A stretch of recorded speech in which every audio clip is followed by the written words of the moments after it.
नमस्कार दोस्तों, आप देख रहे हैं द साइलेंट रीडर। आज की ये वीडियो कोई मोटिवेशन नहीं है। आज की ये वीडियो कोई प्रोडक्टिविटी हैक नहीं है। आज की ये वीडियो आपको तेज़ बनाने नहीं आई है। आज की ये वीडियो आपको रुकना सिखाने आई है। और यकीन मानिए, आज की दुनिया में रुक पाना सबसे मुश्किल काम है। आज की हर कोई भाग रहा है। सुबह उठते ही फ़ोन्स, दिन में मैसेजेस, ईमेल्स, मीटिंग्स, कॉल्स और रात को थके हुए दिमाग के साथ फिर फ़ोन। और इस सब बीच के एक बहुत अजीब सी फीलिंग पैदा होती है। मैं बिजी तो बहुत हूँ, लेकिन अंदर से क्लियर नहीं हूँ। आज हम जिस किताब की बात करने वाले हैं, अ मिनट टू थिंक, वो इसी प्रॉब्लम पर चोट करती है। ये किताब आपसे पूछती है, आप काम बहुत कर रहे हैं, लेकिन क्या आप सोच भी रहे हैं? क्योंकि अगर आप सोच नहीं रहे तो आप बस रिएक्ट कर रहे हैं, और रिएक्ट करने वाला इंसान कभी अपनी ज़िंदगी का मालिक नहीं होता। पार्ट 1। इस किताब की शुरुआत एक बहुत अनकंफर्टेबल सच से होती है। जूलियन फंड कहती हैं, busyness is not a sign of importance, it is a sign of confusion. यानी बिजनेस होना ये नहीं बताता कि आप इम्पॉर्टेंट हैं, बिजी होना ये बताता है कि आप कन्फ्यूज्ड हैं। अब ज़रा अपने ऊपर सोचिए, आप सुबह उठते हैं, आपके पास कामों की लिस्ट होती है, दिन भर आप कुछ ना कुछ करते रहते हैं, लेकिन रात को जब आप अकेले होते हैं तो मन के अंदर से आवाज़ आती है, आज भी असली काम नहीं हुआ। ऐसा क्यों होता है? क्योंकि बिजी होना और प्रोडक्टिव होना दो अलग अलग चीज़ें हैं, लेकिन आज की दुनिया ने इन दोनों को एक ही समझ लिया है।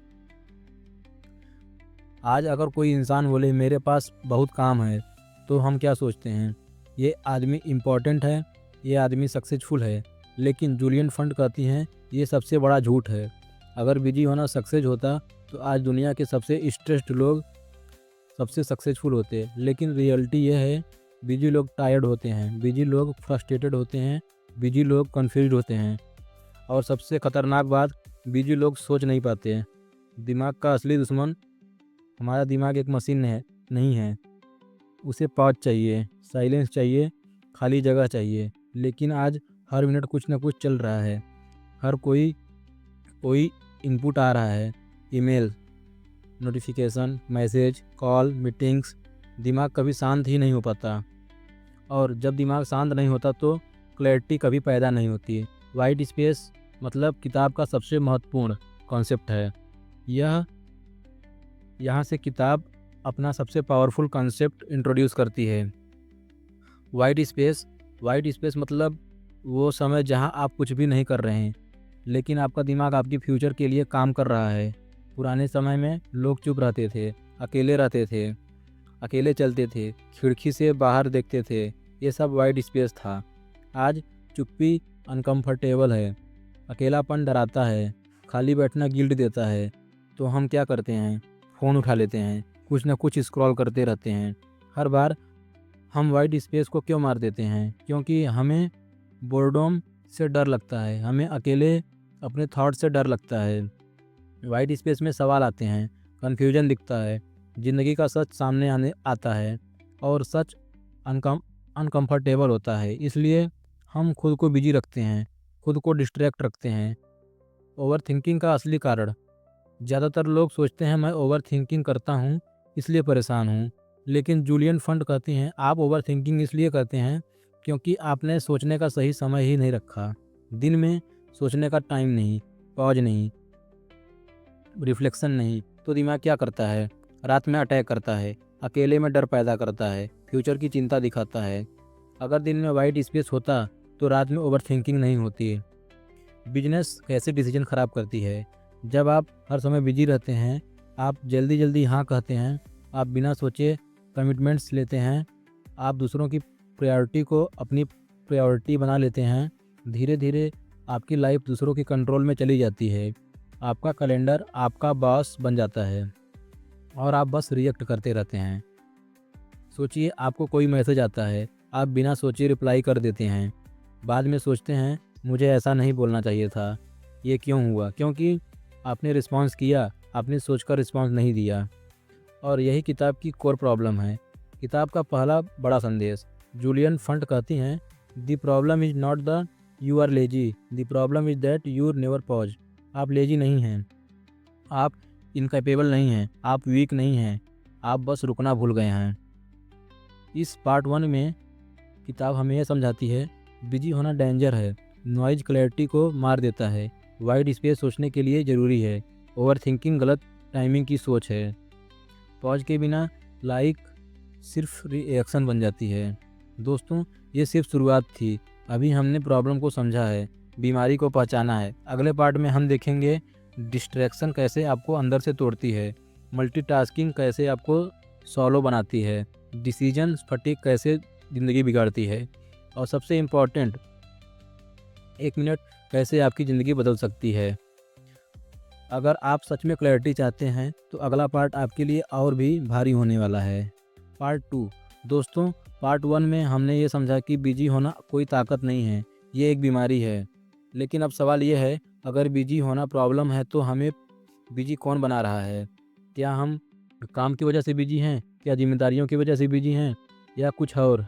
जूलियन फंड इस पार्ट में साफ कहती हैं, you are not overwhelmed because life is hard, you are overwhelmed because your attention is broken. यानी ज़िंदगी मुश्किल नहीं हुई, आपका अटेंशन टूट चुका है, और इसी टूटे हुए अटेंशन का नाम डिस्ट्रैक्शन है। डिस्ट्रैक्शन जो बाहर से छोटी, अंदर से बहुत बड़ी होती है। आज लोग डिस्ट्रैक्शन को सीरियस नहीं लेते। लोग कहते हैं थोड़ा फ़ोन देख लिया तो क्या, एक मैसेज का रिप्लाई ही तो है, मैं कंट्रोल में हूँ। लेकिन किताब कहती है डिस्ट्रैक्शन छोटी आदत नहीं है, ये आपकी ज़िंदगी की दिशा बदल देती है। डिस्ट्रैक्शन कैसे शुरू होती है? डिस्ट्रैक्शन अचानक नहीं आती, ये धीरे धीरे आती है। पहले सिर्फ फ़ोन चेक, फिर हर नोटिफिकेशन पर रिएक्शन, फिर बिना नोटिफिकेशन भी फ़ोन, और फिर बिना फ़ोन भी बेचैनी। अब आप काम नहीं कर रहे हैं, आप बीच बीच में काम कर रहे हैं। सबसे खतरनाक सच, जूलियन फंड कहती हैं, you think you are distracted because you lack discipline, but distraction is design to steal your focus. यानी आप वीक नहीं हैं, आप आलसी नहीं हैं, डिस्ट्रैक्शन को जानबूझकर आपके दिमाग के लिए बनाया गया है। हर ऐप, हर नोटिफिकेशन, हर साउंड आपका ध्यान चुराने के लिए है, क्योंकि आपकी पूरी ज़िंदगी आपके अटेंशन से बनती है। आप जिस पर ध्यान देते हैं वही आपकी प्रायोरिटी बनता है, वही आपकी सोच बनता है, वही आपकी लाइफ बन जाता है। अगर आप ध्यान आपके कंट्रोल में नहीं है तो आपकी लाइफ भी आपके कंट्रोल में नहीं है। अब किताब उस चीज़ पर आती है जिसे लोग स्किल समझते हैं, मल्टीटास्किंग।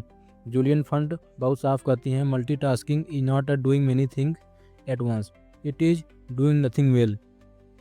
जब आप मल्टीटास्क करते हैं, आप काम स्विच करते हैं, दिमाग बार बार रीसेट होता है, एनर्जी वेस्ट होती है। आपको लगता है आप फास्ट हैं, असल में आप स्लो हो चुके हैं। दिमाग के साथ क्या होता है? मान लीजिए आप एक इम्पॉर्टेंट काम कर रहे हैं, बीच में एक मैसेज आया, आपने देखा, रिप्लाई दिया, वापस काम पर आए। आप सोचते हैं कोई फ़र्क नहीं पड़ा, लेकिन साइंस कहती है दिमाग को वापस डीप फोकस में लाने में 20 से 25 मिनट लगते हैं। यानी आप 10 सेकंड में मैसेज देखा लेकिन 20 मिनट खो दिए। दिन में अगर ऐसा 10 बार हुआ तो सोचिए आपने क्या खोया। मल्टीटास्किंग का असली नुकसान, मल्टीटास्किंग आपकी सोच को सैलो बनाती है, पेशेंस ख़त्म करती है, डिसीजन लेने की ताकत घटाती है। धीरे धीरे आप गहराई से सोच नहीं पाते, एक चीज़ पर टिक नहीं पाते, हर चीज़ अधूरी छोड़ते हैं, और यही रीज़न है कि लोग मेहनत तो करते हैं लेकिन रिजल्ट नहीं आता। डिसीजन फटीग, छुपा हुआ जहर।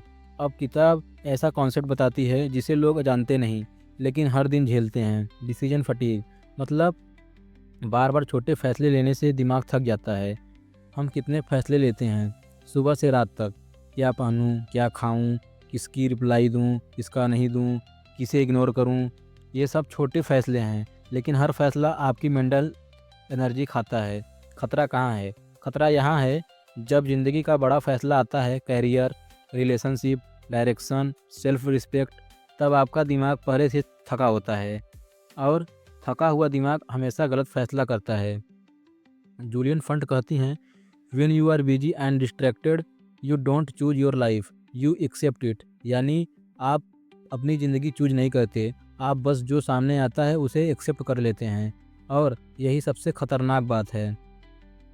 एक आम जिंदगी का उदाहरण, मान लीजिए आपको कोई काम ऑफर होता है, आप बिजी हैं, थके हुए हैं, दिमाग फुल है, आप सोचते हैं हाँ बोल देता हूँ, बाद में देखेंगे, बाद में टाइम नहीं, स्ट्रेस, रिग्रेट, ये सब क्यों हुआ?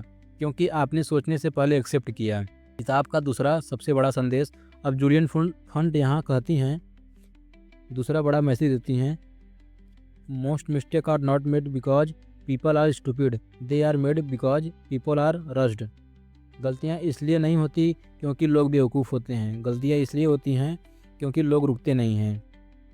जब आप जल्दी में होते हैं, आप सुनते नहीं, आप समझते नहीं, आप महसूस नहीं करते, आप बस रिएक्ट करते हैं, और रिएक्शन से कभी भी सही लाइफ नहीं बनती। इस पार्ट में किताब हमें ये सिखाती है, डिस्ट्रैक्शन एक्सीडेंट नहीं है, मल्टीटास्किंग एक इल्यूजन है, अटेंशन ही असली पावर है, डिसीजन फटीग आपको ब्लाइंड बनाती है, बिजी प्लस डिस्ट्रैक्शन गलत ज़िंदगी देती है, और सबसे इम्पॉर्टेंट, अगर आप नहीं रुके तो आपकी ज़िंदगी कोई और चला रहा है। दोस्तों, पार्ट 2 में हमने देखा कि प्रॉब्लम बाहर से नहीं आती, प्रॉब्लम हमेशा ध्यान में है। अगले पार्ट में किताब आपको सिर्फ प्रॉब्लम नहीं बताएगी, वो आपको सॉल्यूशन भी देगी। कैसे 1 मिनट काम करता है, कैसे पॉज डिसीजन बदल देता है, कैसे क्लैरिटी आपकी सबसे बड़ी ताकत बनती है। दोस्तों, पार्ट 1 में हमने बीमारी को पहचाना, पार्ट 2 में हमने दुश्मन को पहचाना। अब सवाल ये है, इलाज क्या है? इस भागती हुई ज़िंदगी से बाहर कैसे निकलें? क्लैरिटी कैसे वापस आए? और यही जूलियन फंड इस किताब का सबसे पावरफुल हथियार सामने रखती हैं। अ मिनट टू थिंक, सिर्फ 1 मिनट, ना घंटों का मेडिटेशन, ना पहाड़ों में जाना, ना सब कुछ छोड़ देना, बस 1 मिनट। जूलियन फंड कहती हैं, you don't need more time, you need better pauses. आपको ज़्यादा टाइम नहीं चाहिए, आपको सही जगह पर रुकना सीखना है। आज प्रॉब्लम ये नहीं है कि आपके पास 24 घंटे कम हैं, प्रॉब्लम ये है कि आपने उन 24 घंटे में एक भी पल सोचने के लिए नहीं छोड़ा। हम तुरंत रिएक्ट क्यों करते हैं? क्योंकि हमें फास्ट दिखना है, हमें अवेलेबल दिखना है, हमें इम्पोर्टेंट लगना है, इसलिए मैसेज आते ही रिप्लाई, कॉल आते ही उठाना, ऑफ़र आते ही हाँ। लेकिन जूलियन फंड कहती हैं, यदि आदत आपकी ज़िंदगी को धीरे धीरे आपके हाथ से निकाल लेती है। एक बहुत खतरनाक सच, every unpaused moment increase the chance of regret. हर वो पल जिसमें आपने कि बिना सोचे रिजेक्ट किया, वो फ्यूचर में रिग्रेट बन सकता है। गलत कमिटमेंट, गलत रिलेशनशिप, गलत करियर टर्न, गलत शब्द, सब एक ही जगह से आते हैं, सोचने का टाइम ना मिलना। अब किताब प्रैक्टिकल हो जाती है। जूलियन फंड कहती हैं, हर सिचुएशन में खुद को बस 60 सेकंड दीजिए, बोलने से पहले, जवाब देने से पहले, हाँ कहने से पहले, गुस्सा दिखाने से पहले, बस 1 मिनट। उस 1 मिनट में आप ब्रीथ कर सकते हैं, आप खुद से सवाल पूछ सकते हैं, आप रिएक्ट नहीं करते, डिसाइड करते हैं, और यहीं से ज़िंदगी बदलनी शुरू होती है। डिसीजन वर्सेस रिएक्शन, रिएक्शन में जल्दी होती है, डर से आती है, हैबिट से निकलती है। डिसीजन में सोच से आता है, क्लैरिटी से बनता है, रिस्पॉन्सिबिलिटी लेता है। बिजी इंसान रिजेक्ट करता है, क्लियर इंसान डिसाइड करता है। जूलियन फंड कहती हैं, clarity is the new productivity. आज की दुनिया में सबसे पावरफुल इंसान वो नहीं जो सबसे ज़्यादा काम करता है, सबसे पावरफुल इंसान वो है जो जानता है कि किस काम को नहीं करना है। वाइड स्पेस वापस कैसे लाएं? अब किताब रियल लाइफ हैबिट्स देती है। First, morning with wide space, सुबह उठते ही फ़ोन नहीं, पहले 10 से 15 मिनट चुप, शांत, बिना स्क्रीन, यहीं से दिन की क्लैरिटी बनती है। मीटिंग से पहले पॉज, मीटिंग में घुसने से पहले 1 मिनट चुप, खुद से पूछिए मुझे यहाँ क्या बोलना है, ये आपको क्राउड से अलग करता है। रिस्पॉन्स डिले हैबिट, हर मैसेज का रिप्लाई तुरंत देना ज़रूरी नहीं, जो हर समय अवेलेबल है उसकी वैल्यू कम हो जाती है। चौथा, एंड ऑफ डे रिफ्लेक्शन, दिन के आखिरी में आज क्या ज़रूरी था, क्या बेकार था, क्या अवॉइड किया जा सकता था, ये छोटे सवाल ज़िंदगी को स्ट्रेट कर देते हैं। क्रिएटिविटी कहाँ से आती है? क्रिएटिविटी नॉइज़ में नहीं आती है, क्रिएटिविटी साइलेंस में आती है। आपके बेस्ट आइडियाज़ अकेले में आते हैं, चलते वक्त आते हैं, नहाते वक्त आते हैं। क्यों? क्योंकि तब दिमाग फ्री होता है, तब वाइड स्पेस होता है। Busy mind versus clear mind, busy mind में डरता है, कंपेयर करता है, जल्दी करता है। क्लियर माइंड में शांत रहता है, सोचता है, सही समय का चलता है। और लॉन्ग टर्म में क्लियर माइंड हमेशा जीतता है। किताब की आखिरी और सबसे भारी संदेश, जूलियन फंड कहती हैं, your life is shaped by the pauses you don't take. आपकी ज़िंदगी उन पलों से बनती है जहां आपने रुकने से मना कर दिया। अगर आप नहीं रुके तो कोई और आपकी ज़िंदगी डिसाइड करेगा। ये किताब हमें सिखाती है बिजी होना गर्व नहीं है, डिस्ट्रैक्शन एक्सीडेंट नहीं है, मल्टीटास्किंग स्किल नहीं है, पॉज वीकनेस नहीं है, साइलेंस खालीपन नहीं है, क्लैरिटी सबसे बड़ी ताकत है। दोस्तों, आज की दुनिया में आपको कहती है और तेज चलो, लेकिन ये किताब कहती है रुको वरना खुद को खो दोगे। याद रखिए, आपकी ज़िंदगी बदलने के लिए आपको पूरी ज़िंदगी नहीं चाहिए, कभी कभी बस 1 मिनट काफ़ी होता है। अगर आपको ये पूरी सीरीज़ पसंद आई तो दी साइलेंट रीडर को सब्सक्राइब कीजिए, क्योंकि यहाँ हम किताबें नहीं पढ़ते, ज़िंदगी को समझते हैं। धन्यवाद।